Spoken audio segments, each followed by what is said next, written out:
I am rewarding myself after a day's hard work. I don't know if you can tell. You can tell. We mowed the yard. One mower's broken, another mower is barely working, so I did the bulk of it myself. Still in my mowing clothes, bringing sexy back, and I'm gonna send it. See you up there.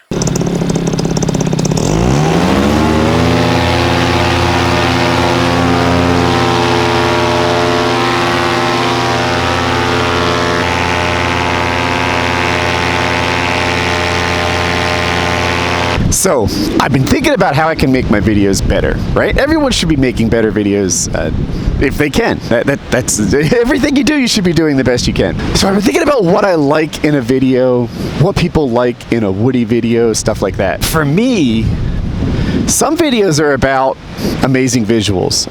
Jean-Baptiste Claude, or JBC, whatever his name is. He's the king of the mountain on visuals. They're absolutely incredible. And I like his videos, but they're not, I don't think they're my personal king of the hill.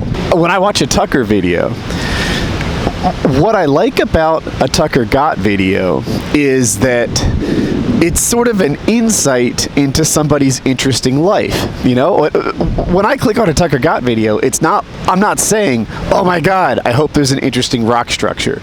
Or you're like, oh my gosh, you know, I hope that the field is a non-standard color. That's not what's appealing about a Tucker Gott video to me.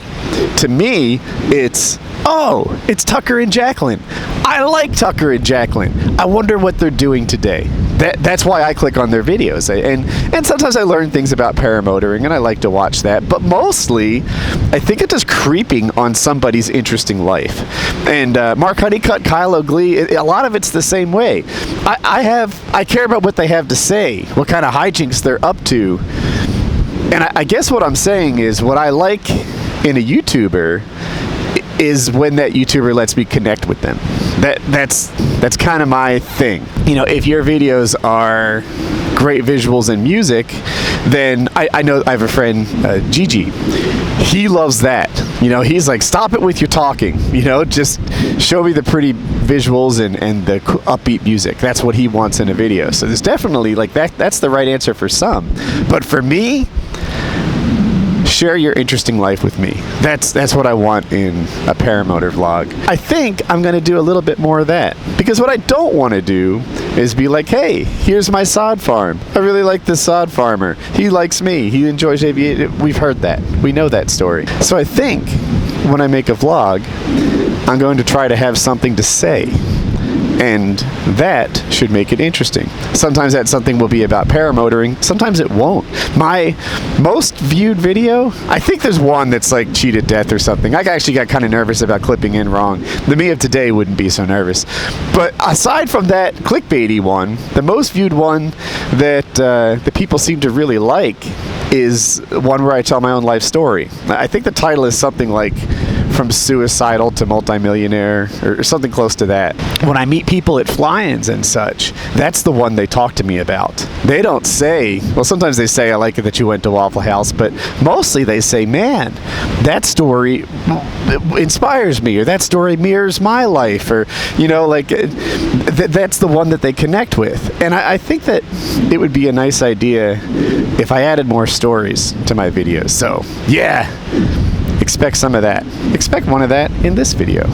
So let me tell you about my friend Todd. When I first met Todd, I only knew two things about him. One was that he was ex-military, and you could tell that right away. If you're even mildly sensitive about these kinds of things, then some military guys just vibe, I was in the military. I can't tell what branch by vibe, but I could tell that he served. The other thing I knew was that he ran a charity. And if you don't know me, like what happens between my ears, both of those are red flags. And that sounds weird, right? Let's talk about the second one first, because it's so easy to explain. If you have a social media presence, and if you have a couple $1 million, then it seems like whenever you meet somebody, they look at you and think like, oh, how can I get something from this guy? So, and then that's not just charities, it's everybody. Anyone who wants to run a business. Some guy tried to get me to gather votes for him on one of those reality TV singing competitions, right? It was just like, oh, you have this many subs on YouTube? I'm going to be on whatever, American Idol. It wasn't that, it was something. And after a while, like, even though helping people doesn't cost you anything, you start to get resistant to it. When I first heard people were like that, I thought they were terrible. And then over time, it felt like that was the natural progression. So that was the charity side. The other thing was the military side. And here's where the core of the story comes in. It's not that I dislike military people. I don't. Love military. They're great, right? They're fine. But I think they're fine. Most appropriately described how I felt. You know, like, yeah, they're fine.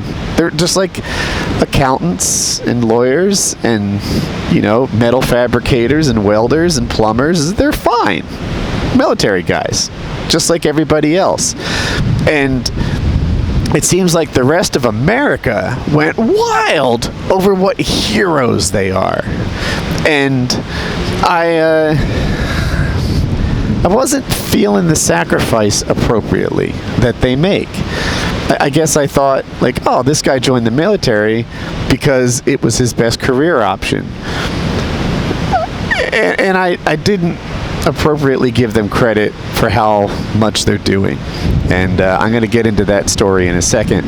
But I guess it was just like, dude, you get free health care for life and a discounted AutoZone. What more could you want? Do I really have to give up my window seat on the airplane for you?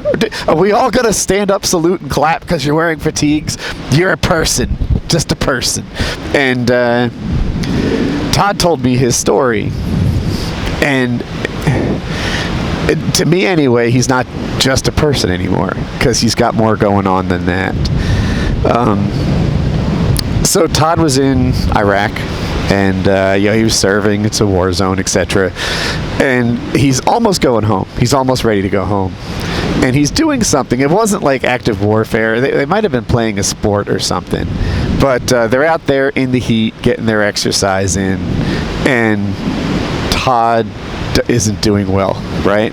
He I don't know if he collapses or if he just gets like what appears to be heat exhaustion, but he's out of commission and he's bad. So they bring a medic in, and the medic looks him over and treats him for heat exhaustion, which would be things like get him out of the heat, get some, maybe some wet towels on this guy, and help him recover from what's going wrong. For the next couple of days, Todd wasn't quite right. Like when you recover from heat exhaustion, you're okay an hour later. He wasn't. He was lethargic and he was in bad shape. So he went to the hospital. I'm going to get some altitude. All right. So it turns out the medic made a mistake. Todd didn't have a simple case of heat exhaustion. He had a heart attack. And the misdiagnosis has caused permanent damage in his heart. We're getting way outside my medical knowledge, but apparently there's like necrosis, there's dead tissue in his heart, and he would have been better off if he was properly diagnosed. Anyway, he and this medic are friends, and Todd gets discharged from the Army. I don't know my discharges that well. He might have been honorably discharged, medically discharged, maybe both. You're talking to the wrong guy. But he's out of the Army. His profession, his career, and what I imagine his identity and sense of self-worth are changed. They're done. Now he's ex-Army, and not by choice. So he hooks up with this medic afterwards and sort of tells him the story, like, the outcome. This is where I am. This is what I'm doing now. This is who I am. And he and the medic are, putting some beers away and such. And the way Todd explained it, he's like, look, I'm fine with putting beers away as much as anybody. And you just had to see the vibe. Like, if you knew Todd is a full-sized American and an Army guy. I bet he's in the top 10%, of like non-alcoholics I know that could put beer away. and he could not keep up with this medic. This medic was just on another level in terms of alcohol consumption, and it was concerning. And Todd was talking to the medic's wife, and she's like, yeah, it's concerning. It's been like this lately. And that's an issue. So anyway, if I had the timeline right, 2 years later, the medic killed himself. I think he actually died of like some sort of liver disease from the alcoholism, but it was all a downstream effect of Todd's misdiagnosis. And that's what led to Resurgence PPG, the charity. And the story is what led to me having a different mindset about what he's doing. Like I told you at the start, it was like, hey, you get healthcare and a discounted AutoZone. Like, what more do you need? And I've come to realize there is more that you need. And for some people, that thing would be paramotoring, right? You know, there are people who have injuries you can see, right? And Resurgence PPG serves them, right? Guys with missing arms, missing legs, heart attacks, who knows? Resurgence PPG is there for those guys. It's also there for the guys that maybe have alcoholism or depression or PTSD or anger issues or who knows what, because there are real life scars that have real life big time ramifications. Mental health is health, and it kind of opened my eyes to how important it is to serve those guys too. And I felt like a jerk for them not having been opened earlier. That's what it was. And I think to myself, like, what's the Woody recipe for battling depression? You know, activity, sense of accomplishment, sunshine, friends. Like that to me is the recipe for dealing with depression. And I didn't immediately put together, holy smokes, those are the ingredients of paramotoring too. The idea of taking a guy who needs help, who's not in a good spot because of his military service, and teaching him to fly a lawn chair actually makes a lot of sense to me. I need altitude. So anyway, after I heard his story, I thought I have to donate. You know, if nothing else, just out of guilt for not thinking more highly of the whole thing out of the gate. It's a real charity. You know, they file their taxes, and you can deduct them on your taxes. It's set up. The money goes towards the people that it's intended to help. It's the real deal. There's a link in the description, and I thought that maybe you guys could donate too. Yeah, and money's a funny thing, right? Because to some of you, $5 is a hardship, right? You're like, man, if I give someone $5, then like that means I can't eat lunch today. And if that's your spot, then maybe you're not the guy to donate. But to some of you, $100 is something that you could write a check for, and it really would have no impact on you, but it would make a huge difference to somebody else. And I guess what I'm just saying is, you know, think about, like, if this is something that you'd like to do, if you think that, you know, if you're in the same mindset as me, where the ingredients to helping people get back on their feet mentally are like sunshine, camaraderie, sense of accomplishment, the same ingredients that make up a paramotor recipe, if you agree with that and you can give a little, then do so.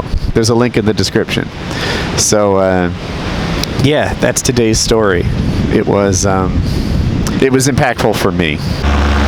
All right, I'm up super high, like 3,500 feet, and I'm getting kind of cold, and visibility's getting kind of low. So I think that means it's sat time, right? We all recognize that. Let's post up, see if we can do a good one.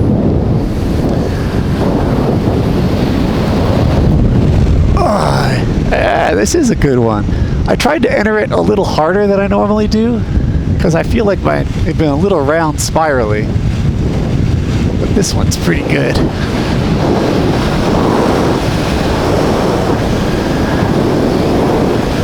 Nice job, Woody. Oh, that might be my cleanest set on the Progress so far. I think I'm either going to wear gloves more often or try acro brakes that have a nice T-handle to grab. Because this thing here, it's actually kind of painful. I don't know how well the camera picks it up. Action cams can be terrible, right? But when I take a wrap, it hurts. Alright. Still have plenty of altitude. So I put image stabilization on this camera, which sometimes makes acro look really lame. So if it looks really lame, you'll have to trust me. I'm actually really cool.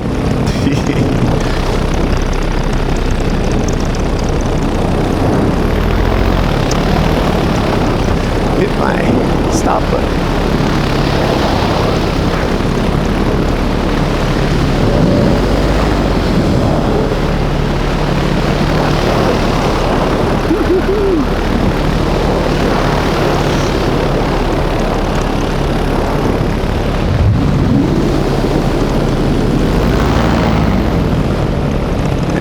Exit this way where there's no houses.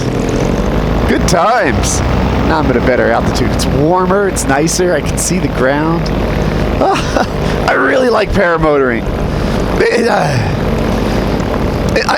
Maybe my love of this so much is part of like the Resurgence PBG thing. Click that link, see what's up.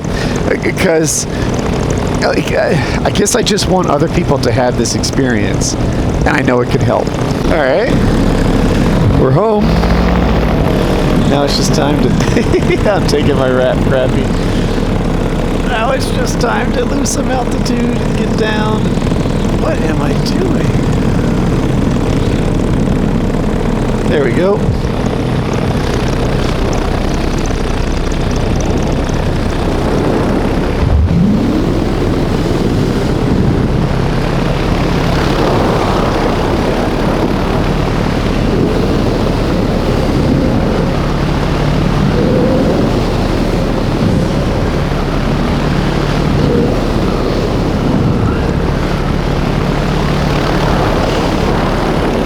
That's what I was trying to do. It's still not perfect. I wanted to do a big barrel roll. Feels fast.